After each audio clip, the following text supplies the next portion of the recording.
Hello there. Look, this is part 2 of you getting that special job. We talk a lot about jobs, and that's because so many people come to see me and they're asking me about a job. You know, love life, job, will I get a new job, all that sort of stuff. So that's why we're concentrating just in the last few weeks on, well, getting that perfect job. This time though, you've already got the interview, you know, you put in the application. This time it's the interview. And I call this, they want to interview you. Of course they do, because you're the best, okay? You get that? So there's a really, really important question, and it's probably the most important question of all, that you need to ask when you go for a job. Now, you're asking it of others, and you're asking it of yourself. And that question is, poise this, get ready for this, what has to happen for me to be working in that place? Okay, what has to happen for me to be getting that job in that place? And you have to use those exact words, you know, because when you start to ask this question of yourself, guess what you start to do? You start to do your homework. You start to research. You start to talk to people. Job hunting these days is not just putting an application in. I spoke to someone yesterday who wanted to work in a particular place, and she just put an application and didn't hear a thing. She really wants to work in this place, and she just thought she'd bung one in. Waste of time. And she knows that. She knew that. So just as a bit of an example about how this sort of thing works, I've used that question a lot of times. I don't go for jobs, but I've used that question in other things, especially where I live. A number of years ago, for example, I found myself living in Canberra, and I needed to have this particular house, and I later got it, and it was fantastic. It had a few minor and negative, well, kind of minor negative things about it, but it was fantastic. And I asked that question of the agent. What has to happen for me to be living in this house? And the agent came up with a few things. Now, I researched it a bit. I didn't research it as much as probably I could have, because I let a few things go. As it turned out, I was living with my daughter, and one of her friends came to live with us. And later his partner and little girl and all this sort of stuff. And that kind of ripped me off. Yeah, okay, that was something I learned. But generally, though, that question worked perfectly. I've since used it on a number of occasions when I rent, because I rent a place here in Brisbane, in New Farm, you know, and I used it to come into this house, and it worked just like that, you know. So you do need to do it. So you need to ask that question. What you're actually doing is getting the universe on side. You're doing your homework and you're getting the universe on side. Okay. So the interview process itself, you're going to get an interview. I can tell you. If it's, you know, follow all the rules and you'll get the interview. You need to play the interview process by your rules, not theirs. News too. Play the interview process by your rules, not theirs. Your rules means confidence, knowledge, and most of all, you need to be authentic. You need to be yourself. You cannot put on an act, okay?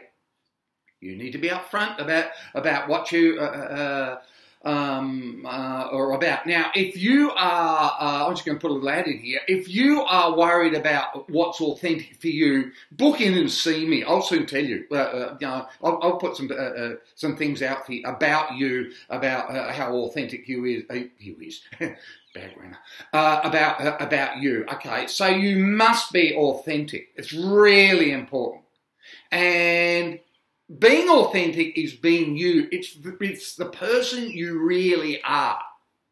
You know, I have watched my two colleagues, Maggie and Shalini, in their day jobs. Shalini's a lawyer, Maggie is in retail, and she used to work, she still does, work where I used to work in a shop. I was doing reading, she was there. She was amazing, absolutely amazing at what she does, because she's authentic.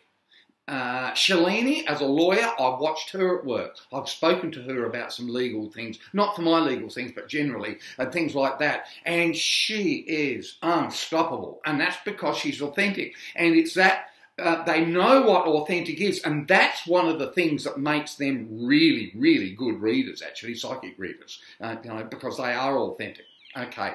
So the next thing in the interview is you interview them just like they interview you. This is really, really important, okay? Now, people think that, oh, they're interviewing me and I'm desperate for the job. You are not desperate for the job. It's a job that you want. It's not a job that you need.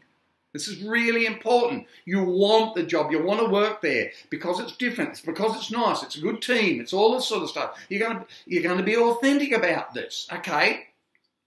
Now, the other thing, which is really important, and we often hear this, this is not mine, this is from outside, but I also pick it up in psychic readings as well. The chances are that the job you're going for, if it's a large organisation or a smaller organisation, have a group of people there. It might be one or two, it doesn't really matter. They have a group of people working there. Maybe a team, maybe a huge organisation. A woman yesterday works in an organisation which has over 3,000 people in it. So it may be a huge organisation. You need to be aware of what that the climate and the culture of that organisation is. Just aware of it, okay? You are different. The reason that these people are interested in you is because you are different. You think differently. You do things in a different way. And you cannot go into an organisation, just be one of the troops and meld into it and just do operational stuff. That's not what they want. Not these days. They want someone different. 99% of organisations bring people in because they want someone different to do things slightly different, because every organisation is trying to change their culture, and one of the reasons they bring new people in is to do that. Okay? So, you have to work out how different you are from the others in the business you're hoping to work with. Okay? This is really, really important. Okay, the next thing is you need to find out from them, either in the interview or before, what their challenges and problems are. Because guess what? One of the jobs that you're going to be doing, or one of the tasks you're going to be doing, is fixing some of those things. Every organisation has problems. It might be creative stuff. It might be just problems in their everyday workings, operational stuff. It doesn't matter. What do they want you to fix and help them fix? That's the main thing, okay?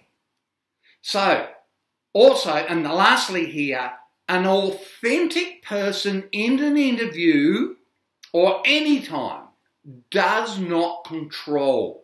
You can't control anything. You're just being authentic and you are talking to people and you're asking them questions. And those questions come from in here. Often they come from up here, but they come from in here. And you need to know something. Don't be frightened to ask it. Now, guess what? How would you be if you go into an interview and you ask people questions and they can't answer the questions? Oh, I don't know about that. Oh, I don't know that. Oh, no one answers that sort of question. And they're indecisive and they don't know what's about. They don't know what their culture is. They don't know anything about the organisation. Do you really want to work there? Do you really? You answer that truthfully for yourself. I guarantee you don't. You don't want to work there. You want to work somewhere where the people are up and coming just like you are, okay? They're authentic and they know what they want. So that's your lot. If you do all this stuff, this job is yours. I can promise you. Now, it's been a bit of a longer blog. I hope you got to the end. It's nearly 10 minutes of it. I make no apologies for that. Make some notes about what I said. Job is yours.